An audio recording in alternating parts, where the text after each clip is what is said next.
একবারও কোনো জায়গায় লেখা আছে ভারতীয়কে দেশ থেকে তাড়িয়ে দেবে? তারপরে বলি ভারতীয় মুসলমানকে তাড়িয়ে দেবে, কোনো জায়গায় লেখা আছে? আমি উদাহরণের জন্য বলছি, আমি ধরলাম পশ্চিম বাংলায় সব মুসলমানকে তাড়িয়ে দিয়েছে, নেবে কে?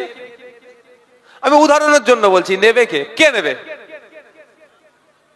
পশ্চিমবাংলায় 3 কোটির কাছাকাছি মুসলিম সমাজের মানুষ আছে, নেবে কে? একটু ভাবুন ভাই, একটু ভাবুন। ডিটেনশন ক্যাম্পে রাখবে? এমনি যারা নাগরিক ডিটেনশন ক্যাম্পে আমরা বাইরে আছি, তাদের খাবার সরকার ব্যবস্থা করতে পারছে না।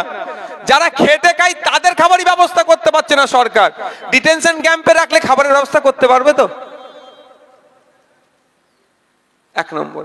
দ্বিতীয় কথা, বঙ্গোপসাগরে ফেলে দেবে? যদি 3 কোটি মানুষ বঙ্গোপসাগরে গিয়ে একবার এক ঢোক করে পানি নেয় মুখে, বঙ্গোপসাগরে পানি থাকবে তো? আরে বলুন, সাগর তো শুকিয়ে যাবে, চলাচলের ব্যবস্থা, বাণিজ্য তো সব শেষ হয়ে যাবে। এটা শুধু আমাদের ভয় দেখাচ্ছে, যারা ভয় পেয়েছেন তাদেরকে বেশি ভয় দেখানো হচ্ছে। এবার আমি বলি আপনাদেরকে কি সমস্যা আছে, কি সমাধান করতে হবে।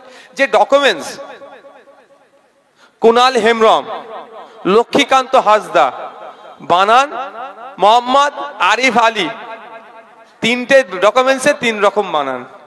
আরিফ আলীর বানানের নামও ভুল করে রেখেছে, কুনাল হেমব্রমকেও ভুল করে রেখেছে, লক্ষ্মীকান্ত হাসদাকেও ইচ্ছা করে ভুল করেছে। কারণ ডিস্টার্ব করার জন্য, এটা ইচ্ছাকৃতভাবে ভুল করে রেখেছে। যারা ওখানে বসে তারা অশিক্ষিত তো নয় ভাই, তারা 4 পাস তো ওখানে চাকরি করছে না, 4 পাস তো চাকরি করছে না, তাদের সার্টিফিকেট আছে বলে তো ওই চাকরিতে পেয়েছে। তাহলে তারা ইচ্ছা করে, এই কদিন আগে ঘেউ ঘেউ করে একটা লোক বিডিও অফিসারকে ওই কামড়াতে যাচ্ছিল, দেখেছিলেন না? তার নাম কি ছিল? তার নামের পরিবর্তে কুকুর না কুত্তা লিখে দিয়েছিল। ওটা ইচ্ছাকৃতভাবে করেছিল। ওই জন্য লোকটা যে প্রোটেস্টটা করেছিল, আমি স্যালুট জানাই তাকে। কিন্তু এটাও প্রতিটা ক্ষেত্রে নামের বানানগুলোকে ইচ্ছাকৃতভাবে ভুল করে রেখেছে। আমি আপনাদের কাছে অনুরোধ করব, নামের বানানগুলো যেগুলো, যা ডকুমেন্টসগুলো ঠিক করে রাখুন, নাকে তেল দিয়ে ঘুমান। কেউ সিএ এর কথা বললে বলবেন যা অমিত শাহজিকে বল, প্রধানমন্ত্রীকে বল, আগে আমাদের ভাইজান নওশাদ সিদ্দিকী সুপ্রিম কোর্টে কেস করে রেখেছে, আগে ওখানে হারাতে বল, তারপরে সিএ এর কথা ভাববি, বলবেন আপনারা। আর বলে রাখি, শুধু আমি নয়, আমার মতো এই ধরনের প্রায় 222টা কেস সুপ্রিম কোর্টে করা আছে। শুধু আমি বলবো না যে আমি একাই কেস করছি, এটা নয়, আমার মতো 222 জন করেছে। তবে একটা কথা বলি, গতকালকে যে সংহতি মিছিলের ডাক দিয়েছিল যেই নেত্রী, তিনি কিন্তু সুপ্রিম কোর্টে যায়নি, এটা আপনাদের মাথায় আমি দিয়ে রাখলাম। হয়তো তিনি যদি সুপ্রিম কোর্টে যেতেন, আমি সুপ্রিম কোর্টে গিয়েছিলাম, আমার বাড়িতে তার পুলিশকে দিয়ে আক্রমণ করিয়েছিল, উনি হয়তো যদি সুপ্রিম কোর্ট যেতেন, হয়তো উনার ভাইপোকে ইডি সিবিআই তুলে নিয়ে চলে যেত। ওই ভয়ে তিনি যায়নি। নওশাদ সিদ্দিকী কিন্তু ভয় পায়নি। উনার তো যাওয়ার দরকার ছিল আগে, আমার আগে। উনি আমাদের রাজ্যের অভিভাবিকা। কিন্তু আমরা করছি কি? শুনছি, এখান থেকে ঢুকাচ্ছি, ওখানে বার করাচ্ছি। সিএ এর কথা বলবে 2024 নির্বাচনের আগে, এই নির্বাচন আসতে চলেছে, দেখবেন বিজেপি এসে দেশ থেকে সিএ করে তাড়িয়ে দেবো বলবে, আর তৃণমূল এসে মলম লাগাবে, বলবে আমরা আটকে দেব। আমি জায়গায় দাঁড়িয়ে বলছি, যদি সিএ করার ইচ্ছে কারো যায় করতে, তো আমাদের বলছি আপনাকে কোনোদিন এই সিএ এর গাইডলাইনটা পড়েছেন, আইনটা পড়েছেন? কেউ একজন পড়েছেন? হাত তুলে আমাকে দেখাবেন, এখানে যে 1000 খানেক মানুষ আছেন, একজন সিএ এর গাইডলাইনটা পড়েছেন? কিন্তু এখানে অনেকে আছে ওটাকে ভয় পাই, ওটা থেকে নাকি দেশ থেকে তাড়িয়ে দেবে। আর ভয় পাওয়ার সংখ্যার মধ্যে মুসলমানদের আবার সংখ্যা বেশি, নন মুসলিমরা ভয় পায়, এটা মনে করো না। আদিবাসী ভাইদের জল জমি জঙ্গলে স্বাভাবিক অধিকার কেড়ে নেওয়া হচ্ছে। তাদের যে মানুষ আছে, তার 2% মানুষের কাছে তার ভিটে বাড়ির কাগজ আছে, কেন নাই? বিভিন্ন সময় তাদেরকে বিতাড়িত করেছে। যেমন দেউচা পাঁচা মিথ্যে কাগজ বিতাড়িত করার চেষ্টা করছে। বিগত দিন থেকে তারা বিতাড়িত হয়ে হয়ে হয়ে বিভিন্ন জায়গায় যাচ্ছে। তারা যেখানেই বসছে সেখান থেকে বিতাড়িত তাদের করছে। অযোধ্যা ছুড়গা প্রকল্পের নামে আদিবাসীদেরকে উচ্ছেদের যে অপচেষ্টা চলছে। আমি গিয়েছিলাম পুরুলিয়ায়, অগরপুরে, আমাকে ঢুকতে দেয়নি পুলিশকে দিয়ে। সেখান তো জনজাতি উপজাতি সাধারণ মানুষকে বিতাড়িত করার চেষ্টা করছে। ফলে তাদের কাছে খোঁজ নিয়ে দেখবেন 2% মানুষের কাছে, আদিবাসী সমাজের তাদের রেসিডেন্ট মানে বসবাসের প্রমাণপত্র দেখানো বহুত কঠিন হয়ে যাবে। তো অনেকের অসুবিধা আছে, ভয় পাচ্ছে অনেকেই। কিন্তু আমি আপনাদের বলবো, ভয় পাওয়ার সংখ্যার মধ্যে মুসলমান যারা আছে, একবারও কি আইনটা কেউ পড়েছেন? ওখানে কোন জায়গায় লেখা আছে ভারতীয়কে তাড়িয়ে দেবে? কে বলছে কাকে কান নিয়ে চলে গেছে, কাকের দিকে না তাকিয়ে কানের দিকে তাকান না? স্বাভাবিক অধিকার জল জমি জঙ্গলের, সেটাকে উদ্ধার করতে হবে।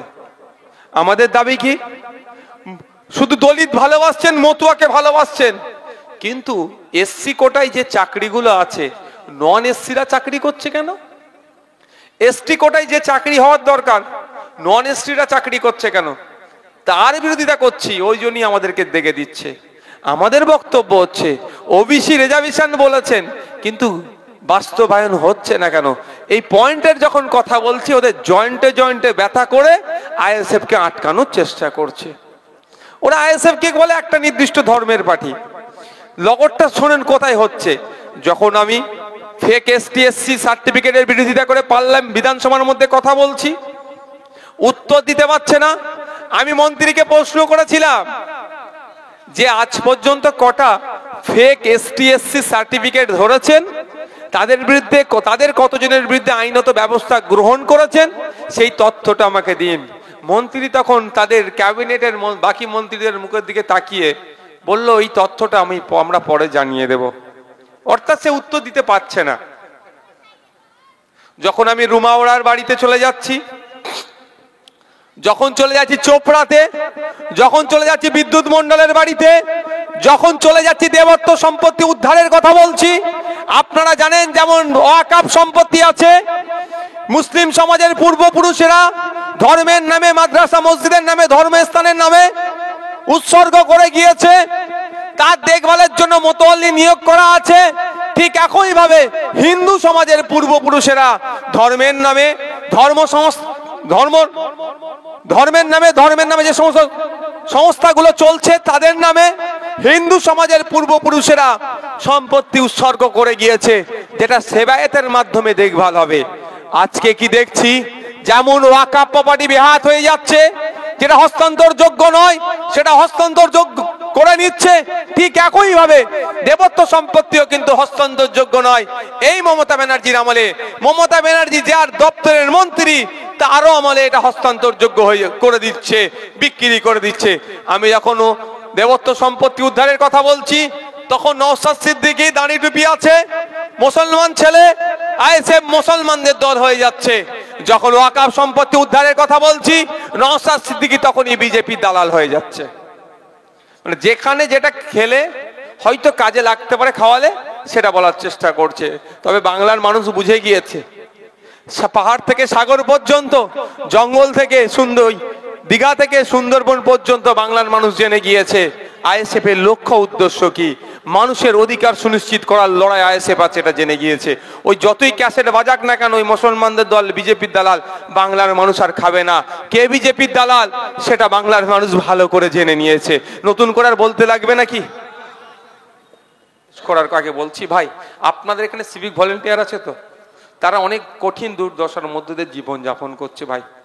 মাত্র 9,000 টাকা মাইনে তাদের, তাতে আবার মেডিকেলের জন্য নাকি আবার শুনছি টাকা কেটে নেয়। এই পুজো সেই পুজো, এই কাজ সেই কাজ, এই নবী দেওয়া সেই নবী দেশে নাকি তাদের কাছ থেকে চাঁদা নেয়।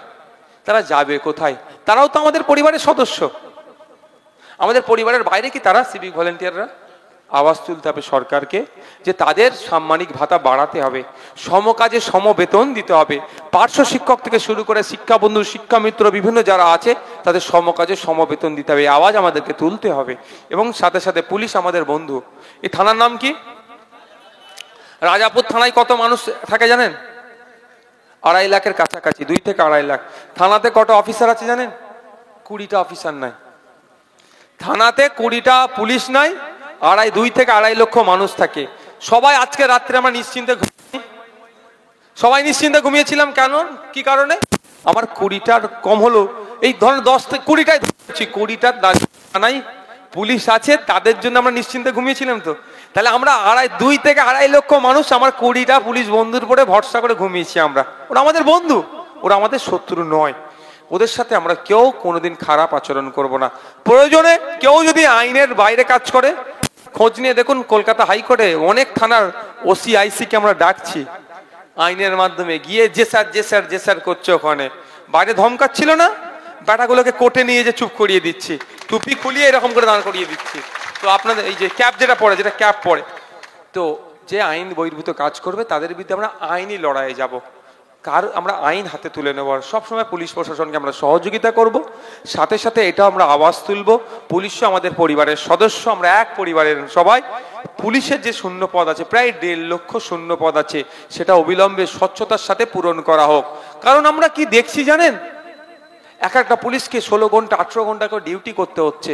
আরে কেন ডিউটি করবে? জানেন, যেখানে লেবার কোডের বাইরে গিয়ে তাদেরকে এত ডিউটি করতে হচ্ছে কেন? ডিউটিটা করিয়ে নিচ্ছে, উপরন্তু তাদের ডিএটা তাদেরকে বুঝিয়ে দেওয়া হচ্ছে না। অপদার্থ সরকার 2011 সালের আগে বলেছিল যে কেন্দ্রীয় সমাহারে ডিএ দিতে পারে না, তার সরকারে থাকার যোগ্যতা নাই। আমি এই জায়গায় দাঁড়িয়ে বলছি, বিগত দিনে আপনারা দেখেছেন আমি বলেছি যে আমাদের ইনডোর থেকে আমি ঘোষণা দিয়েছিলাম, আমি এই জায়গায় দাঁড়িয়ে বলছি অপদার্থ সরকার কেন্দ্রীয় সমাহারে ডিএ দিতে না পারলে ছেড়ে দিক, আমাদেরকে দায়িত্ব দিক, আমরা 6 মাসে এই অর্থনীতি অবস্থা চাকা ঘুরিয়ে দেবো। দিয়ে তাদের দিতে হবে, শুধু পুলিশ নয়, সমস্ত সরকারি কর্মচারীদের কেন্দ্রীয় সমাহারে দিয়ে দিতে হবে। আওয়াজ আমরা তুলছি, আপনাদেরও তুলতে হবে। পরিশেষে আবারও বলবো, দেশ নায়ক স্বাধীনতা সংগ্রামের প্রাণ পুরুষ, তার সম্প্রীতির যিনি অন্যতম নিদর্শন রেখে গিয়েছিলেন, আমাদের সকলের গর্বের নেতাজি সুভাষচন্দ্র বসুর জন্মদিবসকে একটা দাবি আমরা দীর্ঘদিনের দাবি। আমি এক্ষেত্রে বলবো কংগ্রেস ও কম এই দাবির সাথে